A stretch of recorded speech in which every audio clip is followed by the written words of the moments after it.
নবী করিম সাল্লাল্লাহু আলাইহি ওয়াসাল্লাম বলেছেন, লাইলাতুল কদর আমি পেয়েছি। কপালে কাদামাটি ছিল, বৃষ্টি হচ্ছিল, তার মানে ওই রাতে বৃষ্টি হতে পারে, ওই রাতে বৃষ্টি হতে পারে। লাইলাতুল কদরের আলামত, রাতের বেলা বৃষ্টি হতে পারে।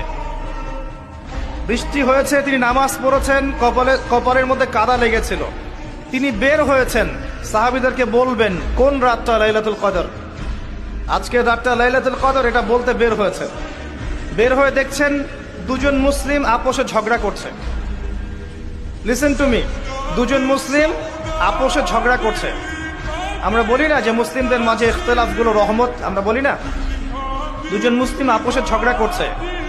এই কাজটার কারণে আল্লাহ রাব্বুল আলামিন নবী সাল্লাল্লাহু আলাইহি ওয়াসাল্লামের হৃদয় থেকে এই কথাটাকে তুলে নিলেন। তিনি আর বললেন না এক্স্যাক্টলি কোন রাতে লাইলাতুল কদর ছিল, তিনি বলতেই বেরিয়েছিলেন যে কোন রাতে লাইলাতুল কদর ছিল।